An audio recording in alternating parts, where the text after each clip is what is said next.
وہ آپ کے لیے NRO لینے کے لیے آتے تھے, وہ اپنے لیے NRO لینے کے لیے آتے تھے. چلیں جی, پھر بھی آپ کو نہیں اس وقت تک پتہ چلا. اس کے بعد جب آپ کی وہ جو بلیک میلنگ کیا آپ نے, وہ بلیک میلنگ بھی ناکام ہو گئی, ادھر فیٹف کے قانون بھی پاس ہو گئے, تو پھر آپ نے ایک ایلچی بھیجا اسی آرمی چیف کے پاس جس کو آپ کہہ رہے ہیں کہ اتنا بڑا اس نے پاکستان کی جمہوریت کے ساتھ ظلم کیا ہے. یہ پچھلے دہائی کی بات نہیں, یہ پچھلے سال کی بات نہیں, یہ پچھلے چند ہفتوں کی بات ہے. اور وہ جو ہے وہ آپ کے ایلچی ہمیں بتاتے ہیں کہ وہ جی میرے پرانے دوست تھے, تو میں ان کے پاس لوڈو کھیلنے گیا تھا, اور لوڈو کھیلنے میں اتنا مزہ آیا کہ ایک ہفتے بعد پھر لوڈو کھیلنے پہنچ گئے, اور گلاب جامن بھی.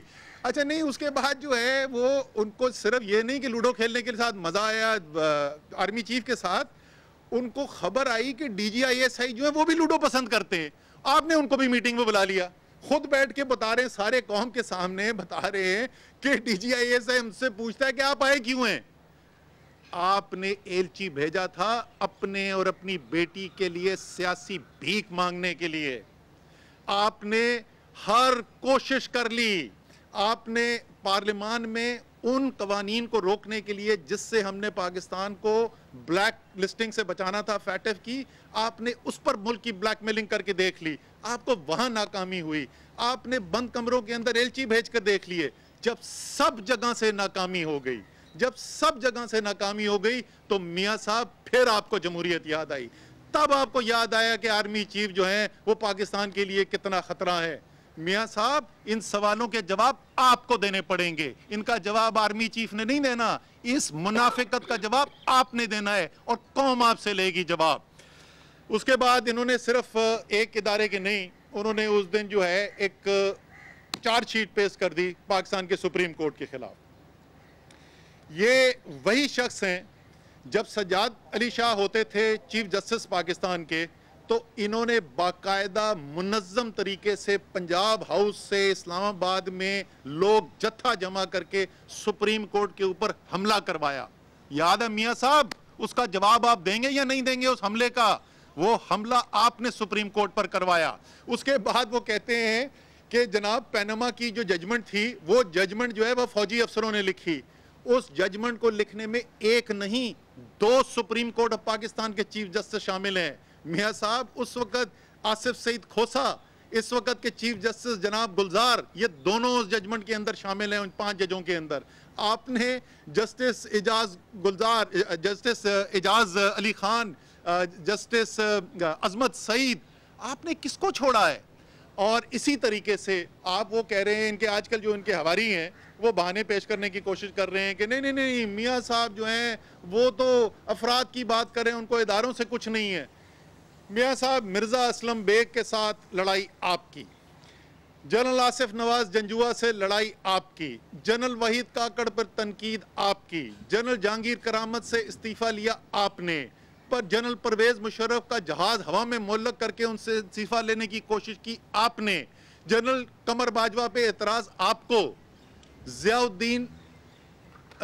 الاسلام کے اوپر اعتراض آپ کو, نوید مختار پہ اعتراض آپ کو, فیض حمید پہ اعتراض آپ کو. یہ میاں صاحب کا اعتراض نہ ان سپریم کورٹ کے چند ججز پہ ہے, نہ ان فوج کے چند افسران کے اوپر ہے. میاں صاحب کا اصل جو اعتراض ہے وہ اداروں کے اوپر ہے, لیکن ہر ادارے پہ نہیں ہے. وہی سپریم کورٹ کی ججمنٹ کہتی ہے کہ میاں نواز شریف نے پاکستان کے تمام اداروں کو مفلوج کر کے رکھ دیا. ان کا اعتراض, ان کی تنقید صرف ان اداروں کے اوپر ہے جو ان کے تابع, ان کی غلامی قبول نہ کریں. میاں صاحب, آپ اگلے 50 بھی آرمی چیف بدل دیں, اگلے 50 بھی سپریم کورٹ چیف جسٹس بدل دیں, آپ کا سب سے ٹکراؤ ہوگا, کیونکہ آپ چاہتے ہیں اس ملک کے اندر, آپ تو قانون لے کر آ رہے تھے, میں امیر المومنین بنوں گا اس ملک کا. آپ چاہتے ہیں کہ آپ امیر المومنین ہو, آپ چاہتے ہیں آپ کو کوئی سوال پوچھنے والا نہ ہو. آپ تو اپنے لگائے ہوئے نیب چیئرمین کو نہیں چھوڑتے ہیں. جو ادارہ آپ سے سوال پوچھے گا, جو ادارہ آپ کے سامنے اطاعت نہیں کرے گا, وہ کسی نے بڑی اچھی اس دن بولی تھی ٹی وی کے اوپر, ان کو چاہیے آرمی چیف جو آئی جی ہو, وہ آئی جی بھی بہت بڑا انہوں نے عہدہ بول دیا, ان کو تھانے دار چاہیے جو جب سوال میاں صاحب حکم کریں تو صرف وہ پوچھیں کہ میاں صاحب اور بتائیں کیا خدمت کر سکتا ہوں. میاں صاحب, نہ اس ملک کے ادارے آئندہ کبھی آپ کے تابع ہوں گے, اور نہ آپ کی دھمکیاں آپ کے کام آئیں گی. یہ بھارت کا بیانیہ جو آپ بیچ رہے ہیں میاں صاحب، یہ بیانیہ نہیں بکنے والا. نہ انشاءاللہ تعالیٰ یہ پاکستان کے اندر تو ظاہر ہے بکنا ہی نہیں ہے، نہ یہ دنیا کے اندر بکے گا. آپ اور بھارت مل کے پاکستان کے اداروں کے اوپر جو مرضی الزام لگانا چاہتے ہیں. اور میاں صاحب میرا آپ سے یہ بھی سوال ہے، یہ سوال کا آپ کو جواب دینا ہوگا. یہ آپ اتنے دلیر آدمی ہیں، بھاگ کے چھپ کے لندن کے اندر بیٹھے ہوئے، لیکن چلیں پھر بھی آپ اپنے آپ کو سمجھتے ہیں بڑے دلیر ہوں. ایسے ایسے کر کے کل تقریر کر رہے تھے پرسوں. آپ پاکستان کے اداروں کو تو چھوڑتے نہیں ہیں. میاں صاحب آپ کے منہ سے کلبھوشن یادو کا نام کیوں نہیں نکلتا؟ میاں صاحب آپ کو نہیں نظر آیا بھارت کے اندر آر ایس ایس نے مسلمانوں کے ساتھ کیا کی ہے؟ آپ کی زبان کیوں لڑکھڑاتی ہے؟ میاں صاحب نریندر مودی نے جو کشمیر کے ساتھ کیا ہے دنیا بول پڑی ہے اس کے اوپر. آپ کی آواز سے ہم نے کبھی نہیں سنا، آپ کی زبان سے ہم نے کبھی نہیں سنا. میاں صاحب بھارت کی تنقید آپ کی زبان پر کیوں نہیں آتی؟ اپنے اداروں کے اوپر اتنی دلیری سے آپ تنقید کرتے ہیں، بھارت پہ تنقید کیوں نہیں کرتے؟ بغیر ویزا کے سجن جندال آپ کے گھر کیوں جاتا ہے؟ نریندر مودی کو آپ کے گھر کیوں بلایا جاتا ہے؟ مسلمانوں کا قاتل، 5000 مسلمانوں کا قتل تو صرف گجرات میں کرایا، آپ کے گھر کیوں جاتا ہے؟ ان کا جواب دینا پڑے گا. میاں صاحب آپ کا سوال پوچھنے کے بعد گزر چکے ہیں، اب آپ کے جواب دینے کے وقت ہیں. آخر میں صرف جی ایک چیز کے اوپر ختم کروں گا، اختتام کروں گا، اور وہ ایک اور عجیب و غریب صورتحال ہے.